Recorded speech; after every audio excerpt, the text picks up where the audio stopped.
Mama, Hinesville, Georgia. My voice sound all right with that? Yeah, I think you're getting there. That's all I wrote on the envelope. And then I mailed it off on a bet. Them boys wouldn't believe me at Georgia Tech. But I'd let her get there with that simple address it read. Mama! All right, so why don't you introduce yourself? Tell us who you are. Who are you?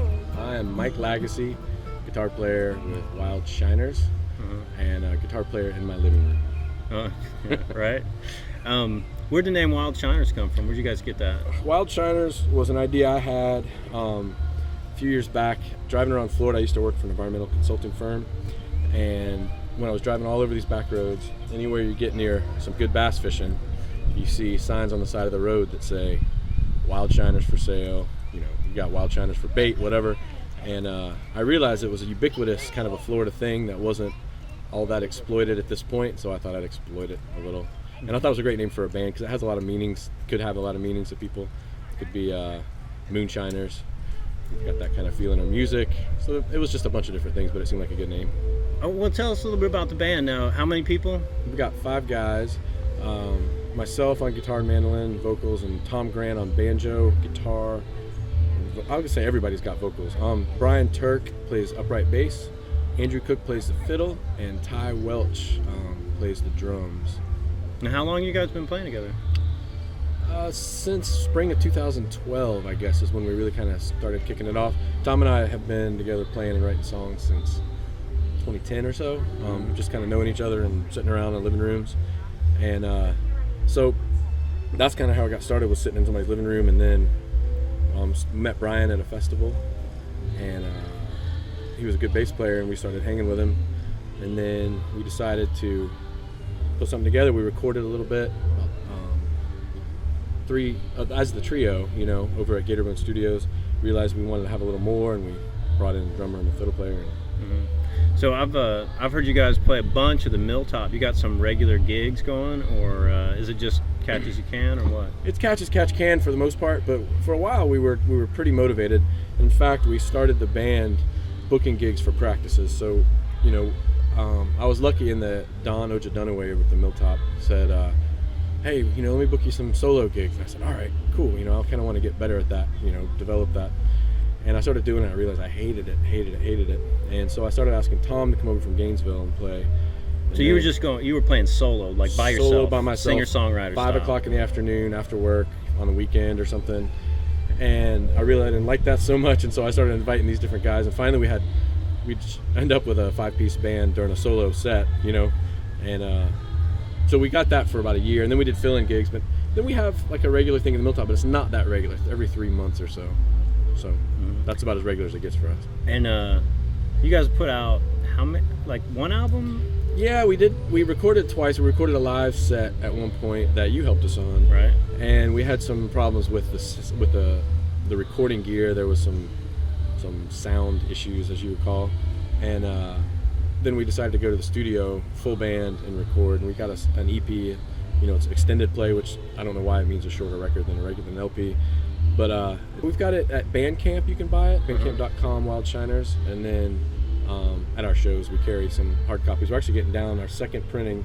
We only got 15 or 20 left.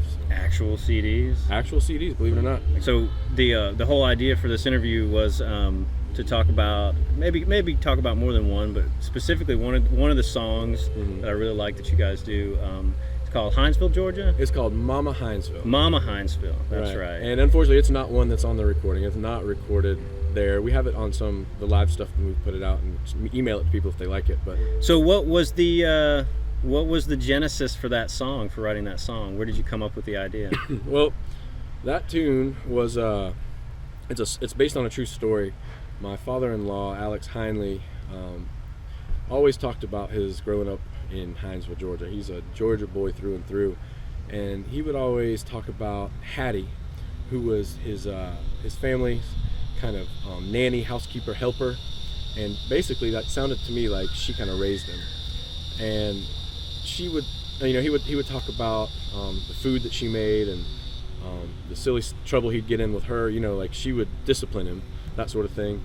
he talked a lot about his daddy, and his daddy was a timberman. He would log timber, all over South Georgia. And he always talked about Georgia food. He talked about Georgia cooking. He talked about his mama, how much he loved his mama. He was really just a family guy. And so I kind of put all these ideas together. One night, laying in bed with my wife Liz, probably watching Will and Grace or something silly like that. And all of a sudden I had this spark of an idea. And I started writing it down. And the idea of the song was kind of making it a true story, but a narrative that's a little disjointed, that's based on nostalgia. So the nostalgia is for Hinesville, and it talks about his love for lima beans, and it talks about a story he told me once about before Cumberland Island was Cumberland Island, that occasionally they would go out in a boat and just go to Cumberland Island and camp out on the island, that sort of thing. And another part of it was in St. Simon's Island. Before it was what it is now, it was just timber on an island, and his daddy would go out for weeks at a time, had a little cabin on the island. He would log it, and they'd go out and visit him. They had a little place they could go and hang out at the beach off an island in Georgia. It just sounded very idyllic. All these little pieces came together that one night, laying in bed, and I literally wrote the song in about 5 minutes. Now, the real kind of storyline, the narrative for the song is this, and this is a true story according to Alex.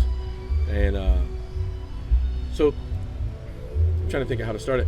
What he basically did was he told this story many times that included him going off to Georgia Tech and having a bet with his roommates about who lived in the smallest town in Georgia. Now, there wasn't a good way to tell back then. You could look maybe at an almanac, or I don't know what you'd even look at in those days. But they came up with this idea of a challenge, and the challenge was this. The challenge was write a letter home with specific instructions to return a letter back, as soon as you got it, so that they could see who lived in the smallest town. The idea being, whoever lived in the smallest town would receive this letter first and send the information back, and they would win. And that would be how they decided. Now, the kicker was this. You couldn't put somebody's name on the letter. You had to put mama and the name of your town, and that was it. And put the stamp on it and send it. And so, according to Alex, he won the bet. And there's some conjecture on my part in what I'm about to tell you, but I can picture that in the Hinesville post office, when that letter was received, that the postmaster looked at it and said, "Mama, Hinesville, what the heck is that?" And then he sees the postmark coming from, I guess, Athens, Georgia, wherever Georgia Tech is, and saying, "Well, we only got one boy from this town. His mama from..." It's small enough where somebody would maybe recognize his handwriting or just kind of know what was going on, because everybody knows everybody in a small town. Right. Yeah, exactly. Yeah. And so the idea was, the postmaster saw that, gave it to his mom. His mama wrote the letter back, and you'll hear that in the song. I got a letter back, right? Mm-hmm. And so supposedly he won the bet, and, it's a big funny story. And that story really just kind of, it's worth a song in itself. Sure. And then I added all the other stuff about going to Cumberland Island and lima beans, and I had this weird part when I was writing it, if you want to know about this, that I didn't use Hattie, and Hattie was a big figure in his life, but I couldn't figure out a way to make Hattie make sense in the lyrics of the song, in the narrative of the song, without like explaining it. And so I just used mama, because everybody knows mama, Right. And he was very fond of his mama. So a lot of the stuff, like where you say, let me think of it. Anyway, when he refers to mama, sometimes you might be referring to Hattie, but and Hattie was part of that song, but she just didn't make it in lyric-wise, just because of having that explanation. I couldn't figure out how to make it succinct.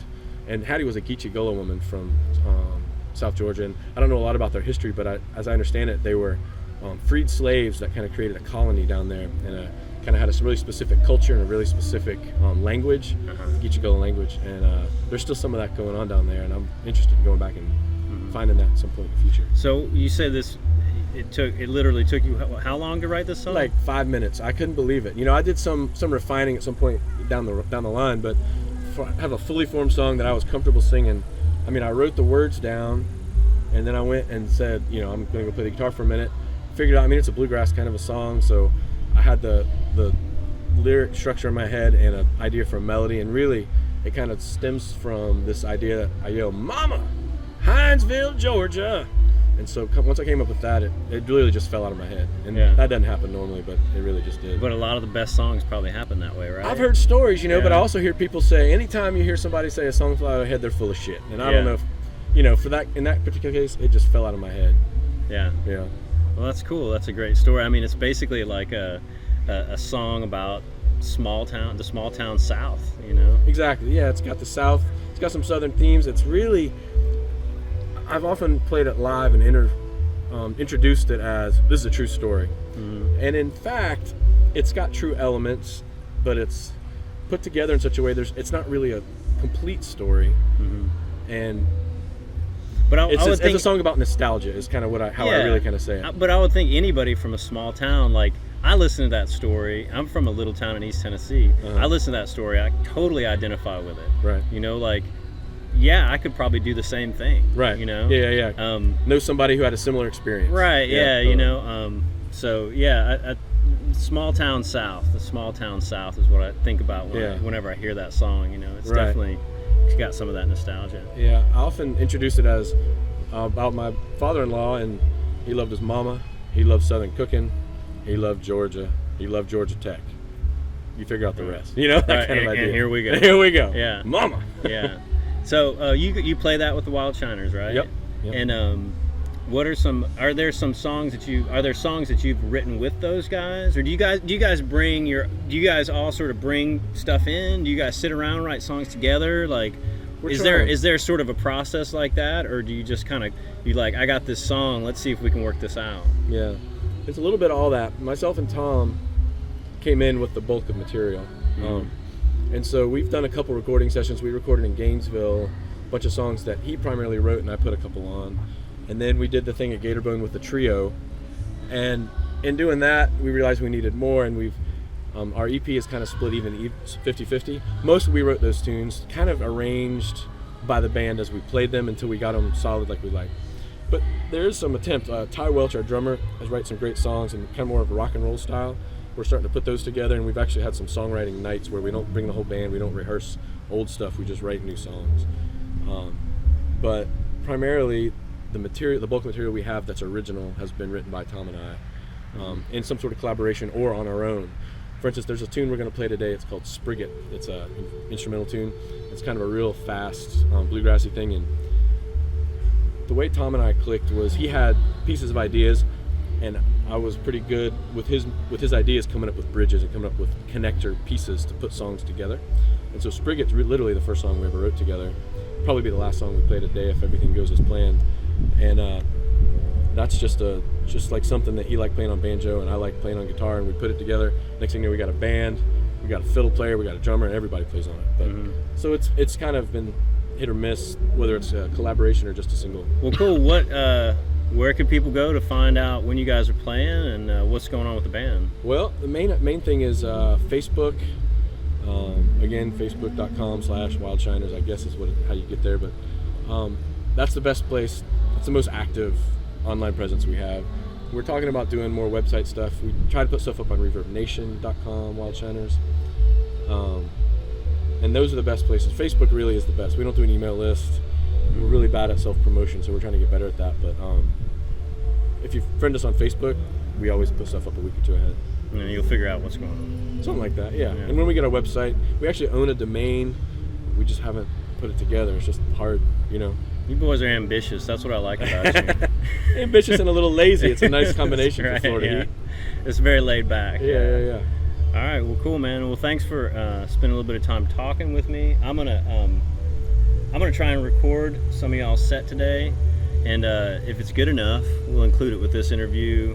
If not, maybe I'll record something else the next time you guys play together. But yeah, we're gonna have some weird things with sound up there, in that it's a very thin stage, only 6 feet wide. I don't know how we're gonna put the drums on stage. The guy told us, he goes, "We've never had a drummer at this festival, so I don't know what to do."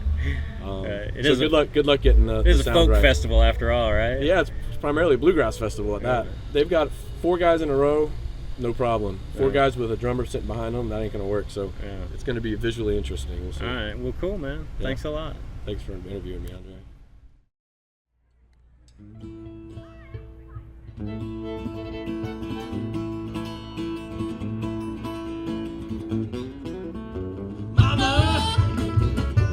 Hinesville, Georgia. Well, that's all the road. On the envelope.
south and met this pretty girl. Been here for quite some time.